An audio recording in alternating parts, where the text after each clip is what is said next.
그만 좀 묻자, 서윤아. 그건 내가 묻은 게 아니라 당신이 덮은 거예요. 벽시계가 딸깍하고 시간을 끊었다. 오전 7시 23분, 한서윤은 어제와 같은 자리에서 커피를 내리고 있었다. 포트에서 올라오는 김이 창문을 흐리게 했고 그녀는 습관처럼 유리를 닦았다. 손끝이 차가웠다. 아침은 늘 이랬다. 알람, 커피, 그리고 혼자만의 시간. 남편이 떠난 지 2달이 지났지만 시계는 여전히 그의 시간에 맞춰져 있었다. 서유는 바꾸지 않았다. 바꿀 이유도 바꾸고 싶지도 않았어요. 엄마, 배고파요. 조카 민지가 방에서 나왔다. 8살 아이는 어른스럽게 슬리퍼를 신고 조용히 식탁 앞에 앉았다. 서유는 우유를 따르며 아이의 얼굴을 살펴봤다. 어제보다 창백해 보였다. 잘 잤어? 네. 민지는 대답만 하고 고개를 숙였다. 서유는 토스트를 구우면서 뭔가 이상하다는 생각이 들었다. 아이가 너무 조용했다. 평소라면 만화 얘기나 학교 친구들 얘기로 아침 식탁이 시끄러웠을 텐데 오늘 외삼촌 집에 또 가야 해. 서윤의 목소리가 조금 무거워졌다. 민지는 고개를 들지 않았다. 작은 손으로 빵 조각을 떼어내며 입에 넣고 있었다. 씹는 소리만 식탁 위에 떠돌았다. 민지야. 네. 외삼촌 집에서 뭐해? 그냥 놀아요. 아이의 대답이 너무 빨랐다. 서유는 커피컵을 든 채 잠시 멈췄다. 민지는 여전히 고개를 숙이고 있었고 왼손으로 손톱을 물고 있었다. 그 손끝에 잉크 자국이 있는 게 보였다. 뭘 썼어?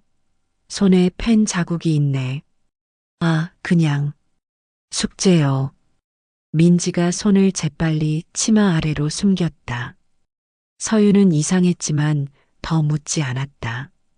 아이를 재촉하는 것보다는 천천히 지켜보는 게 나을 것 같았어요. 시계가 8시를 가리켰다. 민지는 가방을 메고 문 앞에 섰다. 서윤이 외투를 입혀주려는데 아이의 가방에서 작은 소리가 들렸다. 삐. 짧고 날카로운 소리였다. 서윤은 귀를 기울였다. 뭔 소리야? 모르겠어요. 민지가 어깨를 으쓱했다. 하지만 그 순간 아이의 눈빛이 잠깐 흔들리는 게 보였다. 서윤은 가방 지퍼를 열어보려 했지만 민지가 한 걸음 뒤로 물러났다. 늦었어요. 외삼촌이 기다리고 있을 거예요. 아이가 문을 열고 나갔다. 복도에서 발걸음 소리가 멀어져 갔다. 서윤은 문 앞에 서서 한동안 그 소리를 듣고 있었다. 오전 8시 15분 집이 조용해졌다. 서윤은 식탁을 치우며 민지가 앉았던 자리를 바라봤다. 빵 부스러기가 흩어져 있었고 우유컵에는 반쯤 남은 흰 액체가 흔들리고 있었다. 뭔가 이상했다. 어제도 그제도 마찬가지였다.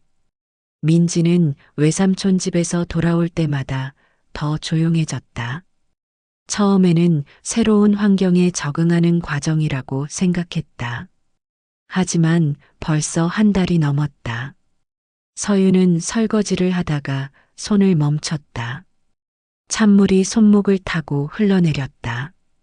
그 순간 민지가 가방에서 숨기려던 소리가 다시 귓가에 맴돌았다. 삐. 녹음기 같았다. 아니면 알람일 수도. 하지만 8살 아이가 왜 그런 걸 가지고 다닐까? 서유는 수건으로 손을 닦으며 생각에 잠겼다. 거실 시계가 오전 9시를 알렸다. 서유는 학교에 갈 시간이었다. 그녀는 가방을 들고 현관 앞에 섰다. 문을 열기 전에 잠시 뒤돌아봤다. 텅 빈 집이 이상하게 무거워 보였다. 어제까지는 느끼지 못했던 무게였다. 서유는 문을 잠그고 계단을 내려갔다. 그런데 어쩐지 오늘은 뭔가 달라질 것 같은 예감이 들었어요. 오후 3시 40분 서유는 교무실에서 학급 일지를 작성하고 있었다. 펜이 종이 위를 미끄러지는 소리만 들렸다. 다른 선생님들은 이미 퇴근한 후였고 복도는 조용했다. 휴대폰이 진동했다. 문자 하나. 민지 데리러 가요. 마이너스 형부. 서유는 화면을 보며 잠시 멈췄다. 평소보다 1시간 빨랐다. 형부는 늘 5시에 민지를 데리러 왔는데 그녀는 답장을 보내려다가 그냥 휴대폰을 뒤집어 놓았다. 선생님, 아직도 계세요? 동료 교사가 문을 열고 들어왔다. 서유는 고개를 들었다. 네, 조금만 더요. 민지는 벌써 갔던데요? 아까 삼촌분이 데리러 오셨더라고요. 서윤의 손이 멈췄다. 벌써? 문자를 받은 게 5분 전인데. 몇 시쯤이었어요? 1시 반쯤? 민지가 좀 이상해 보이긴 했어요. 뭔가 불안해하는 것 같더라고요. 동료는 말을 마치고 나갔다. 교무실이 다시 조용해졌다. 서유는 시계를 확인했다. 지금 3시 45분. 민지는 벌써 2시간 전에 갔다는 얘기였다.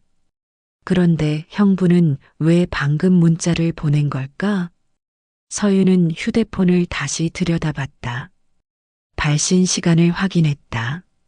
3시 40분. 맞았다. 하지만 민지는 이미 1시 반에 갔다. 뭔가 맞지 않았다. 전화를 걸어봤다. 벨소리가 길게 울렸다. 여보세요? 형부의 목소리였다. 평소보다 조금 어둡게 들렸다. 형부, 민지는 어떻게 됐어요?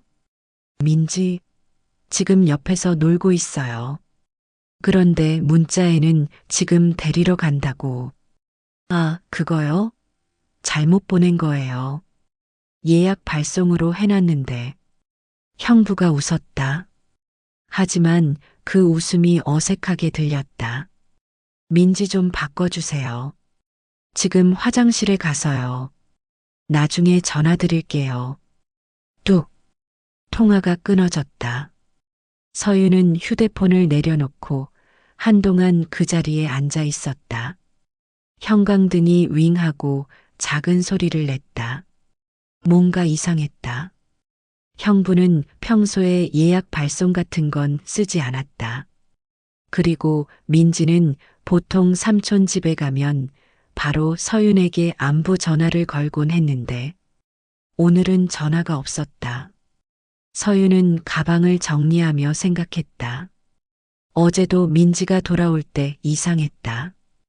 평소보다 말이 없었고 눈을 잘 마주치지 않았다. 그리고 손톱을 물어뜯는 버릇이 생겼다. 외삼촌 집에서 뭐 했어? 그냥 놀았어요. 어제 아침 민지의 대답이 다시 떠올랐다. 너무 빨랐다. 마치 미리 준비해둔 답 같았다. 서유는 교무실 문을 잠그고 복도로 나왔다. 신발 소리가 홀로 울렸다. 계단을 내려가면서도 계속 생각했다. 민지가 가방에서 숨기려던 소리. 그 짧고 날카로운 삐 소리. 녹음기였을까? 생각이 거기까지 미치자 서윤의 걸음이 느려졌다. 8살 아이가 왜 녹음기를 가지고 다닐까? 그것도 숨기면서. 학교 정문을 나서며 서윤은 형부네 집 방향을 바라봤다. 걸어서 10분 거리였다. 평소라면 그냥 집으로 갔겠지만 오늘은 발길이 그쪽으로 향했다.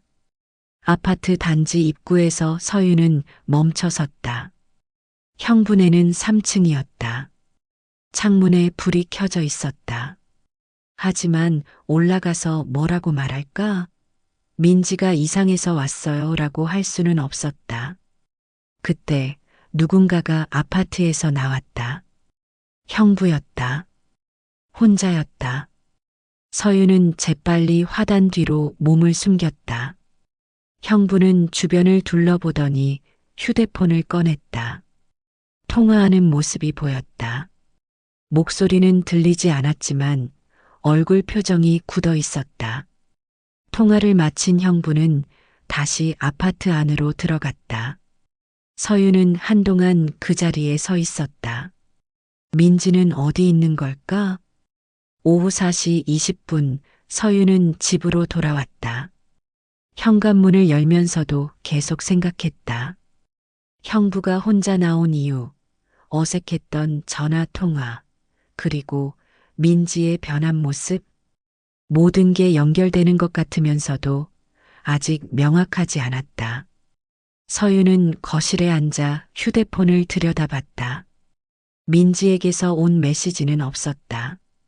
평소라면 벌써 잘 있어요. 문자가 왔을 텐데. 그녀는 민지에게 문자를 보냈다. 잘 지내니? 삼촌이랑 뭐하고 놀아? 답장은 오지 않았다. 시계가 5시를 가리켰다. 서윤은 창문 앞에 서서 바깥을 내다봤다. 해가 기울어져 가고 있었다. 어둠이 천천히 번져왔다. 그날 밤 민지에게서 연락은 오지 않았다. 민지는 어디 있어요? 집에서 놀고 있다고 했잖아요. 서윤은 형부와 마주 앉아 있었다. 오전 10시 형부네 거실이었다. 어젯밤 연락이 없어서 직접 찾아온 것이다. 어제부터 연락이 안 돼요. 아이들은 원래 그래요. 놀다 보면 시간 가는 줄 모르죠. 형부가 웃으며 말했다. 하지만 그 웃음이 어색해 보였다. 서윤은 거실을 둘러봤다. 민지의 가방도 신발도 보이지 않았다. 민지 좀 불러주세요. 지금 잠들어 있어서요. 낮잠을요? 민지는 낮잠 안 자는데. 형부의 얼굴이 잠깐 굳었다. 그는 커피컵을 들어 입에 댔다가 다시 내려놓았다. 요즘 피곤해 하더라고요. 서윤은 일어났다. 민지 방이 있는 복도 쪽으로 걸어갔다. 형부가 재빨리 앞을 막았다. 뭐 하시는 거예요? 민지 보러 가는 거예요. 지금 자고 있다고 했잖아요. 두 사람이 복도에서 마주 섰다. 서윤은 형부의 눈을 똑바로 봤다. 형부, 민지가 정말 여기 있어요? 당연히 있죠. 왜 이런 질문을? 그때 복도 끝 방에서 작은 소리가 들렸다. 문이 열리는 소리였다. 서윤과 형부가 동시에 그쪽을 봤다. 비. 짧고 날카로운 소리였다. 어제 아침 민지 가방에서 들었던 그 소리. 형부의 얼굴이 하얗게 변했다. 그게 뭐예요? 서윤이 물었다. 형부는 대답하지 않았다. 그는 복도 끝으로 걸어가서 방문을 재빨리 닫았다. 아무것도 아니에요. 녹음기죠? 서윤의 목소리가 조금 높아졌다. 형부는 여전히 방문 앞에 서 있었다. 서윤 씨, 오해하고 계시는 것 같은데.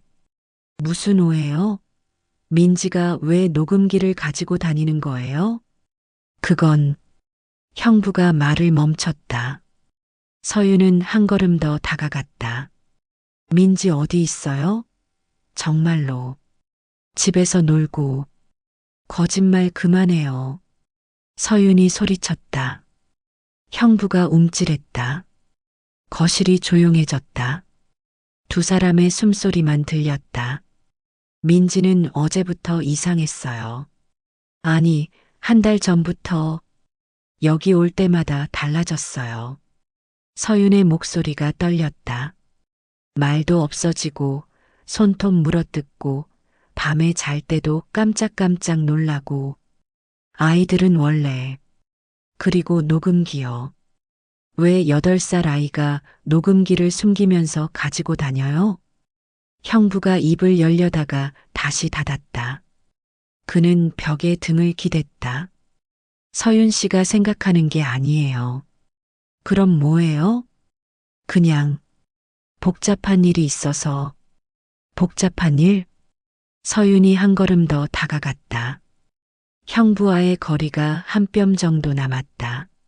민지한테 무슨 짓을 한 거예요? 아무것도 안 했어요. 형부가 소리쳤다. 그 순간 복도 끝 방에서 또 소리가 들렸다. 이번엔 문이 살짝 열리는 소리였다.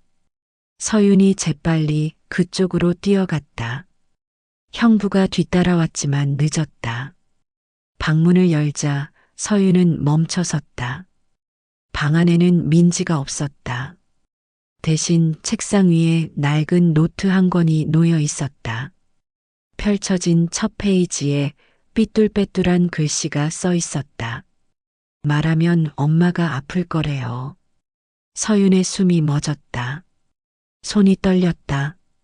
노트를 집어 들려는 순간 형부가 방으로 들어와 노트를 낚아챘다. 이걸 왜 봐요? 이게 뭐예요?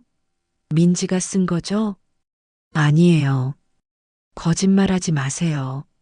민지 글씨예요. 서윤이 노트를 빼앗으려 했다. 형부가 뒤로 물러섰다. 서윤 씨, 진정하세요. 진정하라고요? 조카가 이런 글을 쓰고 있는데? 서윤의 목소리가 떨렸다. 형부는 노트를 가슴에 꼭 안았다. 이건 설명하기 복잡해요. 복잡하면 천천히 설명하세요. 지금은 안 돼요. 형부가 고개를 저었다. 서윤은 그를 똑바로 봤다. 민지는 정말 어디 있어요? 안전한 곳에 있어요. 어디가 안전한 곳이에요? 형부가 대답하지 않았다. 그는 노트를 안은 채 방을 나갔다. 서윤이 뒤따라갔다. 거실에서 형부는 현관 쪽으로 걸어갔다. 서윤 씨, 오늘은 돌아가세요. 민지 보기 전까진 안 가요. 안 된다고 했잖아요. 왜 안 돼요? 제가 조카 보는 게 왜 안 돼요? 형부가 현관문을 열었다. 복도 바람이 들어왔다. 부탁이에요. 그냥 가세요. 서윤은 현관 앞에 서서 형부를 봤다. 그의 얼굴이 창백했다. 손에 든 노트가 살짝 떨리고 있었다. 내일 다시 올 거예요. 오지 마세요. 민지를 보여주기 전까진 계속 올 거예요. 서윤이 말을 마치고 나섰다. 뒤에서 문이 닫히는 소리가 들렸다. 복도에 서서 서윤은 한참 동안 그 문을 바라봤다. 안에서는 아무 소리도 들리지 않았다. 형광등이 윙하고 작은 소리를 냈다. 그녀는 천천히 계단을 내려갔다. 발걸음이 유난히 크게 울렸다. 새벽 2시 15분, 서윤은 침대에 누워 천장을 바라보고 있었다. 잠이 오지 않았다. 형부네에서 본 노트의 글씨가 계속 머릿속을 맴돌았다. 말하면 엄마가 아플 거래요. 누가 민지에게 그런 말을 한 걸까? 그리고 왜 민지는 그걸 믿고 있을까? 휴대폰이 진동했다. 문자였다. 내일 아침에 얘기해요. 마이너스 형부. 서윤은 답장을 보내려다가 그냥 휴대폰을 뒤집어 놓았다. 지금은 아무 말도 하고 싶지 않았다. 오전 7시 서윤은 어제와 같은 자리에서 커피를 내리고 있었다. 하지만 어제와는 달랐다. 민지가 없는 식탁이 유난히 넓어 보였다. 현관벨이 울렸다. 형부였다. 문을 열자 형부가 조심스럽게 들어왔다. 그의 얼굴은 밤새 잠을 못 잔 듯 부어 있었다. 앉으세요. 서윤이 소파를 가리켰다. 형부는 가방을 무릎에 올리고 앉았다. 어제는 죄송했어요. 민지는 어디 있어요? 서윤이 바로 물었다. 형부는 잠시 망설였다. 안전한 곳에 있다고 했잖아요. 어디가 안전한 곳이냐고 물어보는 거예요. 지금은 말씀드릴 수 없어요. 형부가 고개를 숙였다. 서윤은 그를 바라봤다. 그럼 왜 여기 온 거예요? 설명하려고요. 형부가 가방에서 봉투 하나를 꺼냈다. 안에는 사진 몇 장이 들어 있었다. 이걸 보세요. 사진을 건네받은 서윤의 얼굴이 굳었다. 민지가 울고 있는 모습이었다. 그리고 그 옆에 누군가의 손이 보였다. 이게 뭐예요? 민지가 직접 찍은 거예요. 휴대폰으로. 누구 손이에요? 형부가 대답하지 않았다. 서윤은 다른 사진들을 확인했다. 모두 비슷했다. 민지가 무언가를 두려워하는 표정들이었다. 형부, 대체 무슨 일이에요? 복잡해요. 복잡하면 천천히 말해보세요. 형부는 한참 동안 말이 없었다. 거실에는 시계 소리만 들렸다. 민지 아빠 얘기예요. 서윤의 손이 멈췄다. 민지 아빠, 서윤의 형, 2년 전에 교통사고로 세상을 떠난. 형이 어떻게요? 형이 죽기 전에 빚이 있었어요. 빚? 많이요. 그리고 그 사람들이 아직도. 형부의 목소리가 떨렸다. 서윤은 사진을 내려놓았다. 그 사람들이 민지를 처음엔 아니었어요. 형수님한테만 연락이 왔었죠. 그런데 형수님이 병원에 입원하시고 나서 민지한테 위협을 한다는 거예요? 형부가 고개를 끄덕였다. 서윤의 가슴이 답답해졌다. 그래서 민지를 숨긴 거예요? 네. 그리고 녹음기는 혹시 모르니까 증거를 남기려고. 서윤은 사진들을 다시 봤다. 민지의 두려운 표정이 이제 이해됐다. 왜 진작 말하지 않았어요? 말하면 서윤 씨도 위험해질까 봐요. 그래도 말했어야죠. 민지가 얼마나 무서웠을까요? 서윤의 목소리가 높아졌다. 형부는 고개를 더 숙였다. 죄송해요.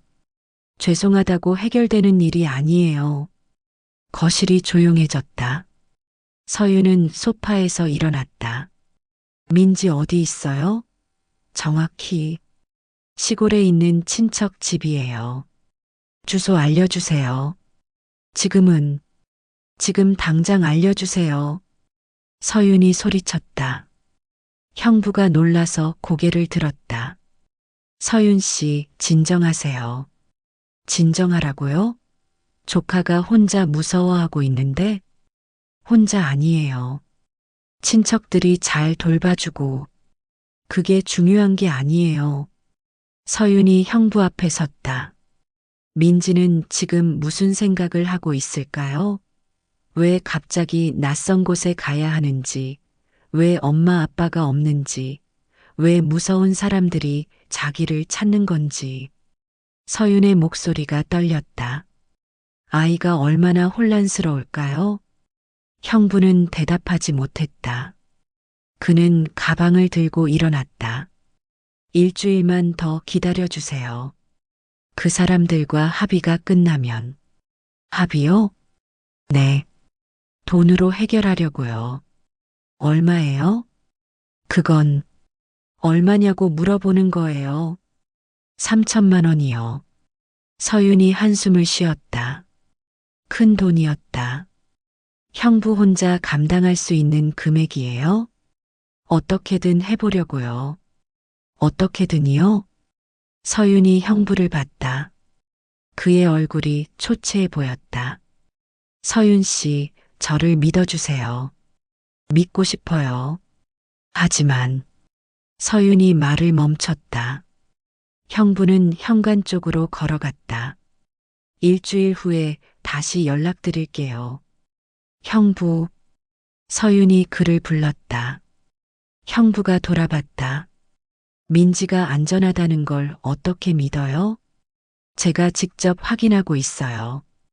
증거가 있어요? 형부가 망설였다. 그는 휴대폰을 꺼내 영상 하나를 보여줬다. 민지가 밥을 먹고 있는 모습이었다. 어제 찍은 거예요. 영상 속 민지는 괜찮아 보였다. 하지만 여전히 표정이 어두웠다. 민지와 통화할 수 있어요? 지금은 어려워요. 왜요? 전화기가 없는 곳이라서요. 서유는 고개를 저었다. 뭔가 석연치 않았다. 형부, 혹시 저한테 거짓말하는 거 아니죠? 왜 거짓말을 하겠어요? 모르겠어요. 하지만 뭔가 이상해요. 형부의 얼굴이 굳었다. 저를 의심하시는 거예요? 의심하고 싶지 않아요. 하지만 납득이 안 가는 부분이 너무 많아요. 두 사람이 현관에서 마주 섰다. 서로의 시선이 차갑게 식어갔다. 일주일 후에 연락드릴게요. 형부가 문을 열고 나갔다. 서유는 닫힌 문을 바라보며 한동안 서 있었다. 거실로 돌아와 탁자 위에 남은 사진들을 봤다. 민지의 두려운 얼굴이 여전히 거기 있었다. 오전 9시 집이 다시 조용해졌다. 서유는 소파에 앉아 창밖을 봤다. 이제는 정말 혼자가 됐어요. 오후 3시 40분 아무 소리도 들리지 않았다. 서유는 거실 소파에 앉아 창밖을 바라보고 있었다. 형부가 떠난 지 몇 시간이 지났지만 그의 말들이 계속 머릿속을 맴돌았다. 빚쟁이들 3천만 원, 그리고 어딘가 숨겨진 민지. 탁자 위에는 여전히 사진들이 흩어져 있었다. 민지의 두려운 표정이 담긴 사진들. 서유는 그중 하나를 집어들었다. 아이가 울고 있는 모습이었다. 이게 정말일까? 혼잣말이 나왔다. 형부의 설명은 논리적이었다. 하지만 뭔가 빠진 조각이 있는 것 같았다. 서유는 사진을 내려놓고 부엌으로 갔다. 물을 한 잔 마시며 어제 아침을 떠올렸다. 민지가 가방에서 숨기려던 녹음기 소리. 그 작고 날카로운 삐 소리. 삐. 그 소리가 다시 귓가에 맴돌았다. 녹음기라면 민지는 무엇을 녹음하려 했던 걸까? 그리고 왜 숨겨야 했을까? 냉장고 모터가 웅하고 돌아갔다. 서유는 컵을 씻으며 생각했다. 형부의 말이 사실이라면 민지는 지금 안전한 곳에 있다. 하지만 정말 안전할까? 거실로 돌아와 서유는 휴대폰을 들었다. 민지에게 마지막으로 연락한 게 언제였는지 확인했다. 사흘 전이었다. 아이가 보낸 짧은 메시지. 잘 있어요. 걱정 마세요. 그때도 이상했다. 평소 민지의 문체가 아니었다. 너무 어른스러웠다. 서유는 휴대폰을 내려놓고 창문 앞에 섰다. 해가 기울어져 가고 있었다. 아파트 단지가 조용히 어둠 속으로 물들어갔다. 문득 작년 여름이 떠올랐다. 민지가 처음 이 집에 왔던 날. 아이는 낯선 환경이 무서웠는지 서윤의 옷깃을 꼭 잡고 있었다. 이모 무서워요. 뭐가 무서워? 모르겠어요. 그냥 무서워요. 그때 서윤은 민지를 꼭 안아주었다. 아이의 작은 몸이 떨리고 있었다. 괜찮아. 이모가 지켜줄게. 그 약속을 지키지 못했다는 생각이 들었다. 서윤은 소파로 돌아와 앉았다. 시계가 오후 4시를 가리켰다. 평소라면 민지가 학교에서 돌아올 시간이었다. 현관벨이 울리고 아이의 밝은 목소리가 들려올 시간. 하지만 오늘은 아무도 오지 않았다. 서유는 민지 방으로 가보았다. 문을 열자 정리된 책상과 침대가 보였다. 베개 위에는 민지가 아끼던 인형이 놓여 있었다. 작은 토끼 인형이었다. 인형을 집어든 서윤의 눈가가 촉촉해졌다. 민지는 이 인형 없이는 잠들지 못했다. 그런데 지금은 혼자 어딘가에서 잠들고 있을 것이다. 정말 안전한 곳에 있는 걸까? 의문이 더 커졌다. 형부의 설명에는 빈틈이 너무 많았다. 왜 민지와 직접 통화할 수 없는지, 왜 정확한 위치를 알려주지 않는지. 서유는 인형을 침대에 다시 놓고 방을 나왔다. 복도를 걸으며 어제 형부네에서 들었던 소리를 떠올렸다. 방문이 열리는 소리, 그리고 그 짧은 녹음기 신호음. 혹시 민지가 그때도 그 방에 있었던 건 아닐까? 형부가 거짓말을 한 건 아닐까? 생각이 복잡해졌다. 서유는 거실로 돌아와 소파에 앉았다. 창밖이 어두워지고 있었다. 오후 5시 30분 서유는 저녁을 준비했다. 하지만 혼자 먹을 밥을 차리기가 쉽지 않았다. 결국 간단한 샌드위치만 만들어 먹었다. 식사를 마치고 설거지를 하며 서유는 결심했다. 더 이상 기다릴 수 없었다. 형부의 말만 믿고 있을 수도 없었다. 민지를 직접 찾아야 했다. 오후 6시 서유는 컴퓨터 앞에 앉았다. 형부가 말한 시골 친척 집을 찾아보려 했다. 하지만 구체적인 주소를 모르니 찾기 어려웠다. 그때 문득 떠오른 게 있었다. 작년에 형부가 보여준 가족 사진. 시골집 앞에서 찍은 사진이었다. 배경에 작은 간판이 보였던 것 같았다. 서유는 휴대폰 사진첩을 뒤졌다. 다행히 그때 사진을 찍어둔 게 있었다. 확대해서 보니 마을회관이라는 글씨가 보였다. 인터넷으로 검색해 보니 인천에서 2시간 거리에 있는 작은 마을이었다. 서유는 주소를 메모했다. 오후 7시 서유는 가방을 챙겼다. 내일 아침 일찍 그 마을로 가볼 생각이었다. 형부에게 미리 연락하지는 않았다. 혹시 민지를 다른 곳으로 옮길까봐. 침대에 누워서도 잠이 오지 않았다. 민지가 지금 무엇을 하고 있을지, 무서워하지는 않을지 계속 생각났다. 새벽 2시 서유는 일어나 창문을 열었다. 찬 공기가 들어왔다. 밤하늘에 별이 몇 개 보였다. 민지야, 조금만 기다려. 이모가 꼭 찾을게. 작은 목소리로 중얼거렸다. 그리고 창문을 닫고 다시 침대에 누웠다. 이제는 달라질지도 모르겠어요. 새벽빛이 방 안으로 들어왔다.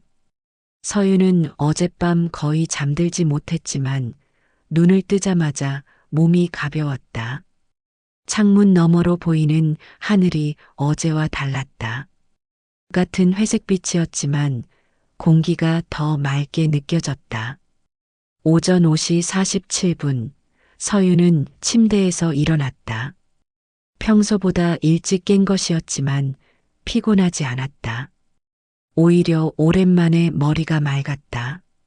부엌에서 물을 끓이며 어젯밤 세운 계획을 다시 정리했다. 시골 마을 주소, 버스 시간표, 그리고 민지를 만나면 할 말들. 모든 게 명확했다. 오늘은 그냥 해보려 합니다. 혼잣말이 나왔다. 주전자가 끓기 시작했다. 서유는 커피를 내리며 창밖을 봤다. 아직 어둡지만 동쪽 하늘이 조금씩 밝아지고 있었다. 어젯밤까지만 해도 모든 게 복잡했다. 형부의 말, 민지의 상황, 그리고 자신이 해야 할 일. 하지만 지금은 단순했다. 민지를 직접 만나보는 것. 그것만 하면 됐다. 서유는 가방을 정리했다. 민지가 좋아하는 과자, 토끼 인형, 그리고 혹시 모를 상황에 대비한 비상금. 가방을 메고 거울을 봤다. 얼굴이 어제보다 단단해 보였다. 오전 6시 30분 서유는 집을 나섰다. 아침 공기가 차갑게 뺨을 스쳤다. 하지만 싫지 않았다. 오히려 정신이 더 또렷해졌다. 버스 정류장까지 걸어가며 서유는 생각했다. 형부가 거짓말을 했을 수도 있다. 민지가 정말 그 마을에 있지 않을 수도 있다. 하지만 직접 확인하지 않으면 평생 후회할 것 같았다. 버스가 왔다. 서유는 창가 자리에 앉아 창밖을 봤다. 도시가 점점 멀어지고 있었다. 건물들이 작아지고 나무들이 많아졌다. 1시간 후 시골 풍경이 펼쳐졌다. 논밭과 작은 집들이 보였다. 서유는 배낭을 꽉 잡았다. 가슴이 두근거렸다. 마을이라는 표지판이 보였다. 서유는 배를 눌렀다. 버스가 작은 정류장에 멈췄다. 내린 사람은 서윤뿐이었다. 마을은 생각보다 작았다. 집이 20채 정도 있었고 가운데 작은 마을회관이 있었다. 사진에서 본 그 건물이었다. 서유는 마을회관 앞에 서서 주변을 둘러봤다. 어느 집에 민지가 있을까? 형부가 말한 친척 집은 어디일까? 마을 입구에서 할머니 한 분이 채소를 다듬고 계셨다. 서유는 다가갔다.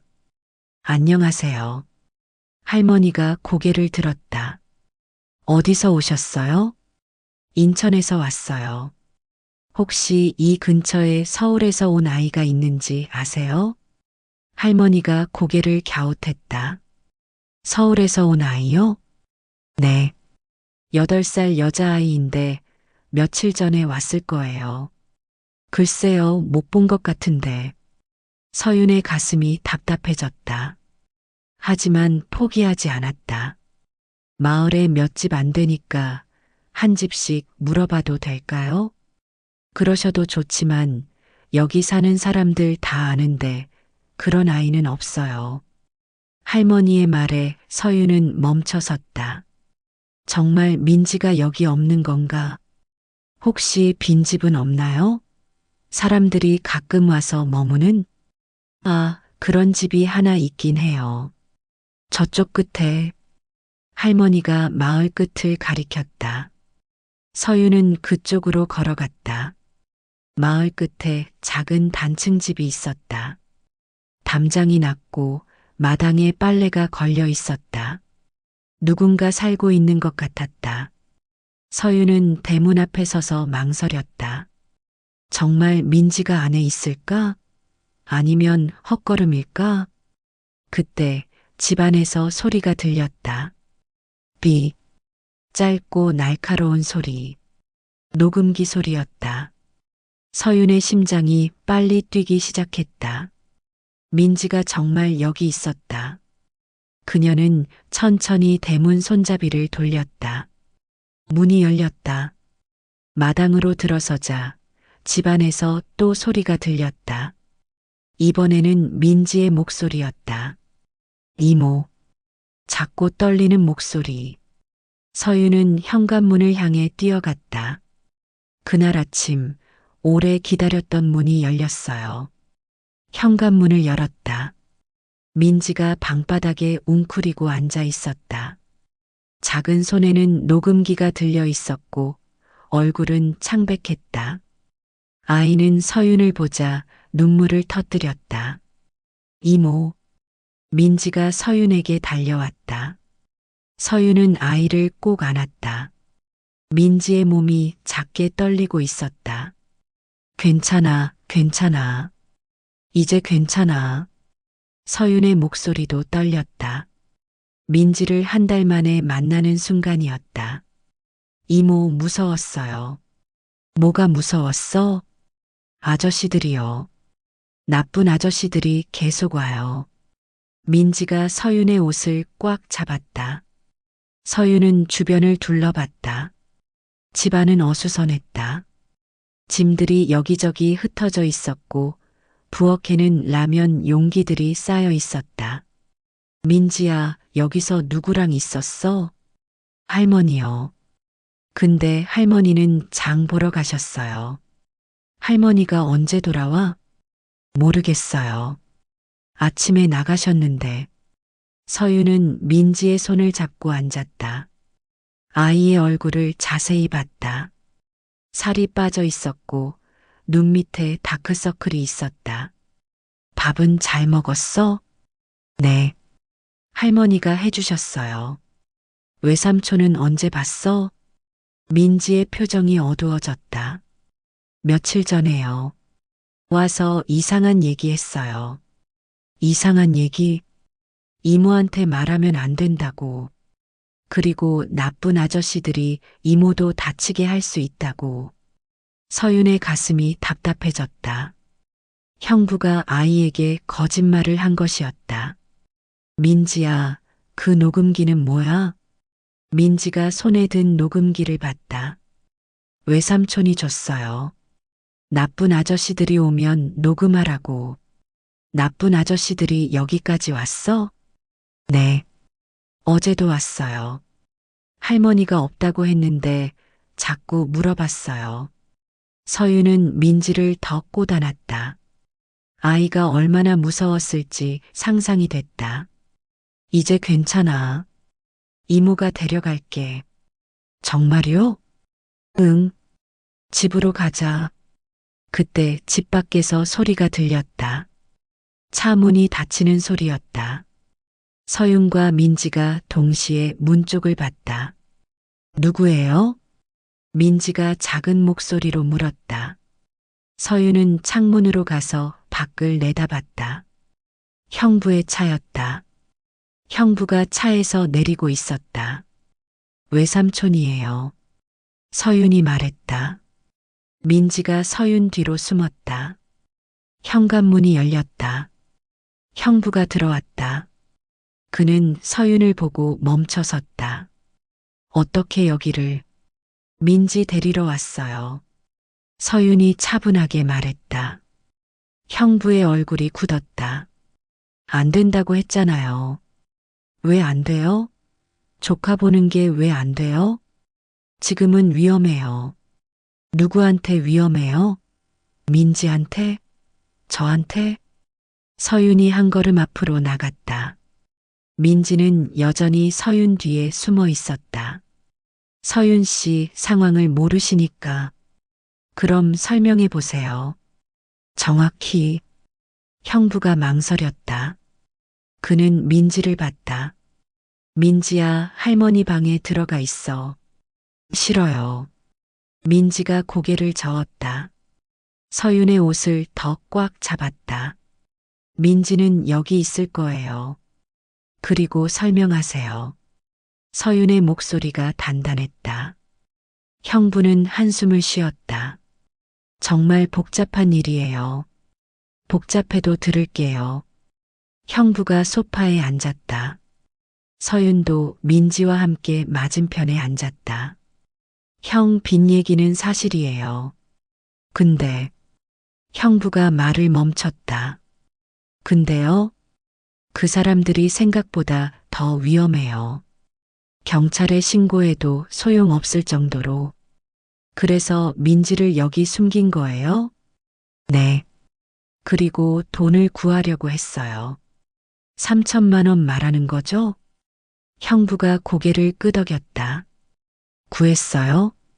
아직 반밖에. 나머지는 어떻게 할 거예요? 좀 더 시간이 필요해요. 서윤이 민지를 봤다. 아이가 무서운 표정으로 형부를 보고 있었다. 형부, 민지는 이제 저랑 같이 갈 거예요. 안 돼요. 왜요? 위험하다고 했잖아요. 그럼 경찰에 신고하죠. 형부의 얼굴이 하얗게 변했다. 그러면 더 위험해져요. 더 위험하기보다는 제대로 해결하는 게 낫지 않을까요? 서윤이 휴대폰을 꺼냈다. 형부가 재빨리 막았다. 잠깐만요. 생각해 볼 시간을 주세요. 얼마나요? 일주일만. 안 돼요. 서윤이 고개를 저었다. 그녀는 민지의 손을 잡고 일어났다. 지금 당장 가겠어요. 서윤 씨, 민지야, 갈 준비해. 민지가 고개를 끄덕였다. 아이는 빠르게 짐을 챙겼다. 옷 몇 벌과 녹음기, 그리고 작은 공책 하나. 그 공책은 뭐야? 서윤이 물었다. 일기예요. 무서운 일 있으면 적으라고 외삼촌이 줬어요. 서윤은 형부를 봤다.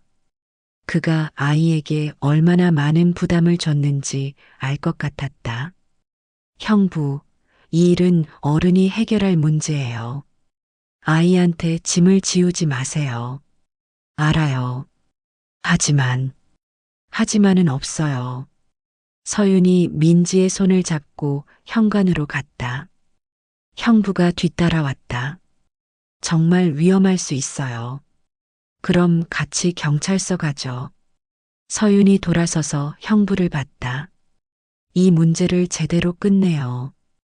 형부가 오랫동안 망설였다. 그리고 천천히 고개를 끄덕였다.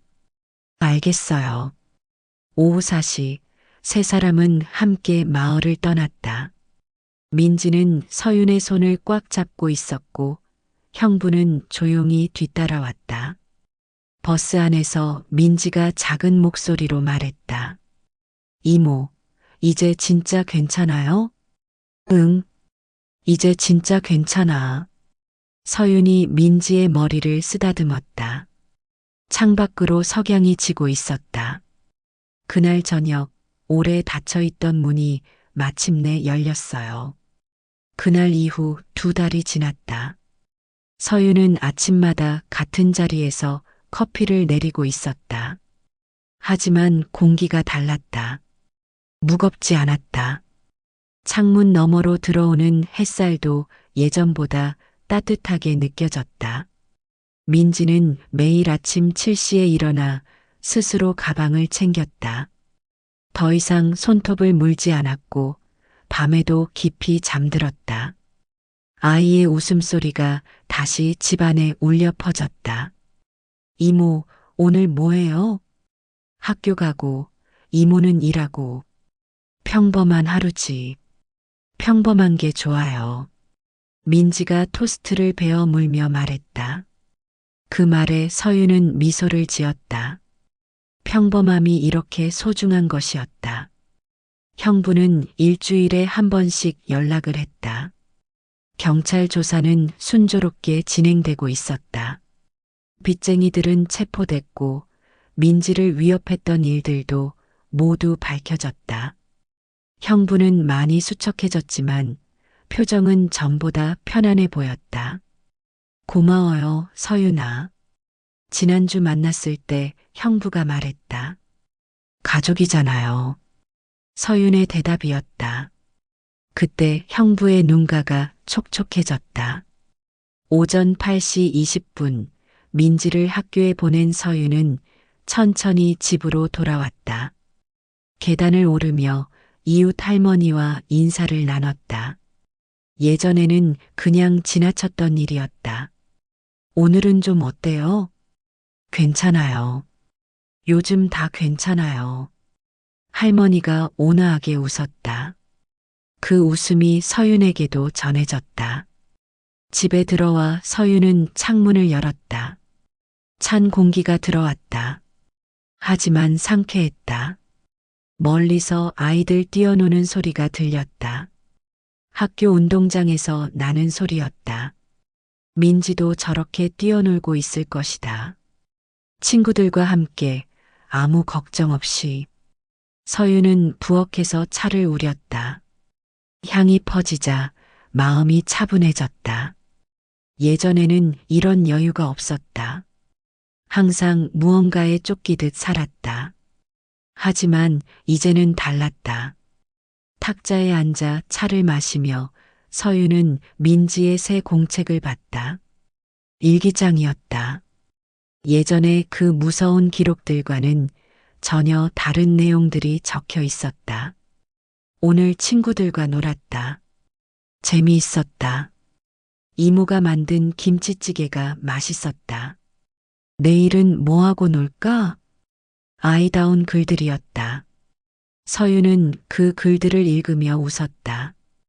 오후 3시 서유는 민지를 데리러 학교에 갔다. 아이가 친구들과 함께 뛰어나오는 모습을 봤다. 민지의 얼굴이 환했다. 이모. 민지가 서윤에게 달려왔다. 예전처럼 무서워하지 않았다. 그냥 기뻤다. 집으로 돌아오는 길에 민지가 말했다. 이모, 저 이제 무섭지 않아요. 응, 알아. 그때는 왜 그렇게 무서웠을까요? 서윤이 민지의 손을 잡았다. 어른들이 잘못했어서야. 민지 잘못이 아니야. 이제는 진짜 안전하죠? 응, 이제는 진짜 안전해. 민지가 밝게 웃었다. 그 웃음에 서윤의 마음도 따뜻해졌다. 저녁 시간 두 사람은 함께 저녁을 준비했다.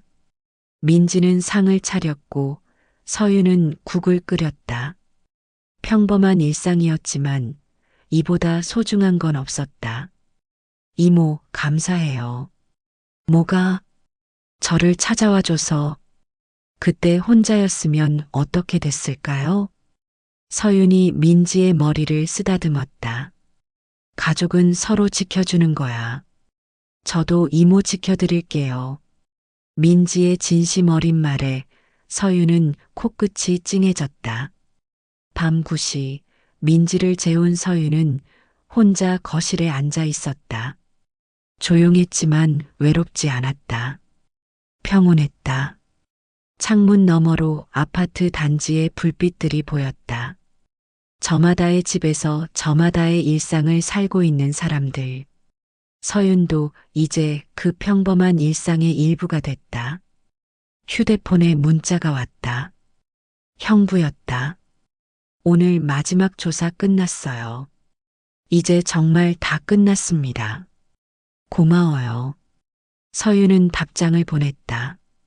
수고하셨어요. 이제 편히 쉬세요. 형부도 이제 평온을 되찾을 것이다. 모든 사람이 자기 자리에서 조용한 일상을 살아갈 것이다. 서윤은 창문을 열었다. 밤 공기가 시원했다. 멀리서 누군가의 피아노 소리가 들려왔다. 부드러운 멜로디였다. 그 소리를 들으며 서윤은 생각했다. 얼마나 많은 사람들이 저마다의 어려움을 견뎌내고 있을까. 그리고 얼마나 많은 사람들이 서로를 지켜주며 살고 있을까. 민지의 방에서 작은 소리가 들렸다. 아이가 자다가 뒤척이는 소리였다. 서윤은 조용히 방문을 열어봤다. 민지가 토끼 인형을 꼭 안고 깊이 잠들어 있었다. 편안한 얼굴이었다. 서윤은 아이에게 이불을 덮어주고 방을 나왔다. 거실로 돌아와 서윤은 다시 창밖을 봤다. 아파트 곳곳에서 따뜻한 불빛이 새어나오고 있었다. 각자의 자리에서 각자의 삶을 지켜가는 사람들의 빛이었다. 서윤도 이제 그 빛 중 하나가 됐다. 민지와 함께 평범하고 소중한 하루하루를 만들어가는 사람. 그날 밤 찬 바람이 불었지만 마음은 따뜻했다. 창문 너머 다른 집들에서도 같은 온기가 번져나오고 있었다.